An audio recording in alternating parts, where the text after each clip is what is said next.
Está começando o Meio Ambiente por Inteiro, um programa que discute e analisa temas que fazem a diferença no dia a dia de todos nós. A ideia de área protegida é muito antiga. O homem sempre se preocupou em manter intocadas grandes áreas de terra, seja para lazer ou simplesmente para preservar a biodiversidade. No Brasil, quando falamos em áreas protegidas, nos referimos aos espaços territoriais que têm a função de preservar a biodiversidade e garantir o uso sustentável dos recursos naturais. Assim, por definição, essas áreas são espaços protegidos por lei, que guardam grande parte da biodiversidade de um país. No Brasil, são chamadas de unidades de conservação e representam atualmente cerca de 8% do território nacional. Pensando na proteção dessas áreas, o Ministério do Meio Ambiente lançou em 2002 o programa Áreas Protegidas da Amazônia, ou ARPA, que protege 22,7% da área total de unidades de conservação do Brasil. Para falar sobre o ARPA, maior programa de conservação e uso sustentável de florestas tropicais do planeta, convidamos Érica Fernandes Pinto, coordenadora de desenvolvimento socioambiental do Instituto Chico Mendes, e Ronaldo Weigand, consultor da Naviterra, uma empresa que presta consultoria na área de gestão ambiental. Érica e Ronaldo, muito obrigada pela presença de vocês. Resultado de uma parceria entre o Ministério do Meio Ambiente, IBAMA, Banco Mundial e organizações não governamentais, o ARPA tem como objetivo proteger 50 milhões de hectares da Amazônia até 2013. Nós fomos até a sede do projeto em Brasília para conhecer melhor a iniciativa. Confira. Colocar em prática um modelo de desenvolvimento que agregue crescimento econômico, qualidade de vida e conservação dos recursos naturais é urgente. Nesse contexto, as áreas protegidas desempenham um importante papel. Além de garantir o ordenamento territorial, elas asseguram a integridade dos ecossistemas e garantem o direito de permanência e a cultura dos habitantes dessas regiões. O ARPA é um programa do governo federal que utiliza recursos de doações estrangeiras, que tem como objetivos a proteção de áreas da Amazônia, de unidades de conservação na Amazônia. Iniciou em 2002, né, ele parte de da identificação de uma necessidade do governo brasileiro do final da década de 90, de que precisava ter instrumentos mais poderosos para apoiar a consolidação das unidades de conservação e precisava ainda avançar na agenda de criação de unidades de conservação. O programa foi dividido em 3 etapas. A primeira superou as expectativas com a consolidação de novas unidades de conservação. Até 2012, mais de 60 milhões de hectares da Amazônia serão protegidos. A meta para a segunda fase é de consolidar cerca de 8 milhões de novas unidades de conservação e criar 8 milhões e consolidar 30 milhões de hectares de unidades de conservação. E na fase 3, nós temos uma meta, se eu não me engano, de 6 milhões de hectares de criação de novas unidades de conservação e de consolidação de cerca de, se eu não me engano, 20 milhões de hectares de consolidação de unidades de conservação. Érica, esse programa específico é na Amazônia, mas é importante ressaltar que nós temos unidades de conservação no Brasil inteiro, correto? Sim, nós temos em todos os biomas brasileiros, em todos os estados. Hoje são 310 unidades de conservação federais e quase 600 unidades de conservação estaduais que a gente tem no território brasileiro. E se a gente está falando de áreas protegidas, é importante lembrar das terras indígenas também, dos territórios quilombolas, que não são unidades de conservação, mas fazem parte do sistema de áreas protegidas no Brasil.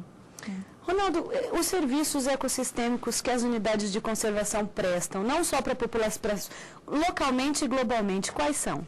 Então, você, quando pensa em áreas protegidas, você normalmente pensa nelas como uma restrição. Parece que ali ninguém entra, ali ninguém tira nada. As unidades de conservação ou áreas protegidas, as terras indígenas, né, elas produzem uma série de, que a gente chama de serviços ecossistêmicos. São aqueles benefícios que o ecossistema produz para a sociedade, como, por exemplo, você prevenir as mudanças climáticas globais, que é através do estoque de carbono, você manter o clima regional, às vezes o clima do país através da manutenção da ciclagem, da água, da chuva, Hoje já tem vários estudos que apontam uma influência das chuvas da Amazônia no restante do país. Se você desmata a Amazônia, você já não tem essa chuva chegando em outros lugares. Aí essa chuva já não irriga as plantações do centro-oeste, do sudeste, já não abastece os reservatórios de água que geram energia elétrica, abastecem as grandes capitais, e aí você tem um colapso, porque uma coisa que aconteceu lá na Amazônia está interligada através desses serviços. E afeta diretamente o Brasil todo, né? Afeta o Brasil todo e até o mundo todo.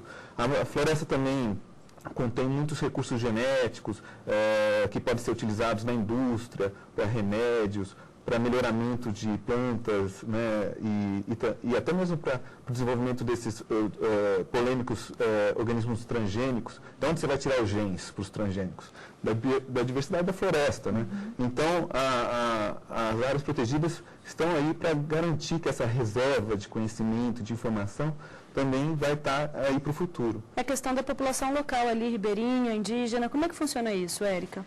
Então, aproveitando a fala do Ronaldo, eu queria destacar também a importância que muitas das espécies presentes nas áreas protegidas têm para o nosso cotidiano. Às vezes a gente não se dá conta, mas o papel na segurança alimentar, uma série de produtos hoje, né, do nosso cotidiano, tanto da parte de alimentação quanto de vestiário, de medicamentos, são produzidos a partir de produtos da biodiversidade brasileira que está representado, que está guardado nas unidades de conservação.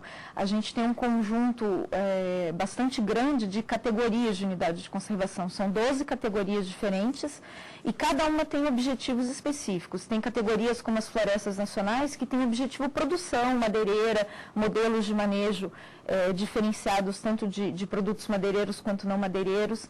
As reservas extrativistas, que têm essa vinculação com as populações tradicionais amazônicas e não amazônicas, mas que além de preservar o ecossistema, as espécies ali, tem o objetivo de manter uma cultura, de manter uma população que tem uma relação intrínseca com esse ambiente.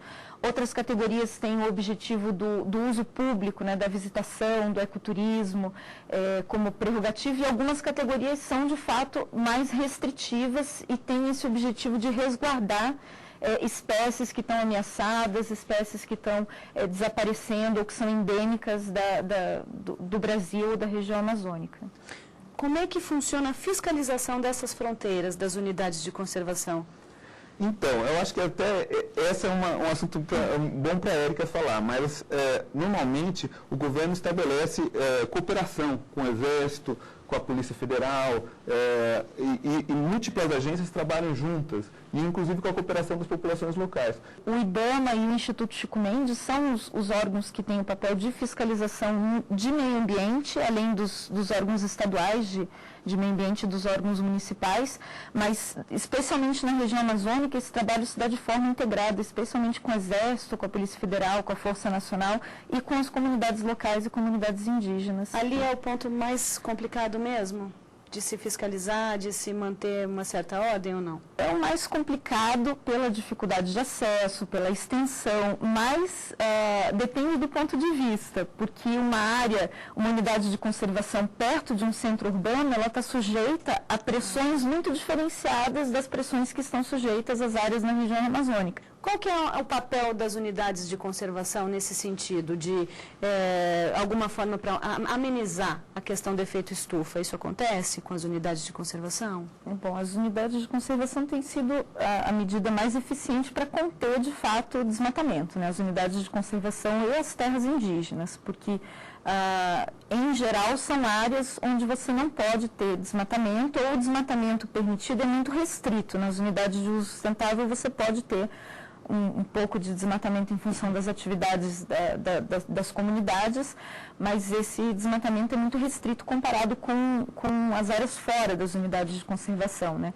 A gente tem uma série de outras medidas que contribuem para evitar o desmatamento, como as áreas de preservação permanente, as reservas legais, mas que estão aí, inclusive, uma situação de bastante vulnerabilidade, né, com a discussão do Código Florestal e tal. E as unidades de conservação acabam sendo a medida mais eficiente de contenção do desmatamento. A gente tem muitas informações sobre a fronteira, né, de desmatamento na Amazônia, chamado Arco do Desmatamento, e as unidades são formas efetivas de se conter o desmatamento nessas áreas, mas não devem ser as únicas. Mas é importante destacar também que hoje existe uma grande discussão sobre esse mecanismo chamado redução de emissão por desmatamento e degradação, que vai direcionar recursos dos países desenvolvidos para os países em desenvolvimento, para que a gente controle o desmatamento, implemente um estilo de desenvolvimento que não seja baseado na destruição da floresta. Porque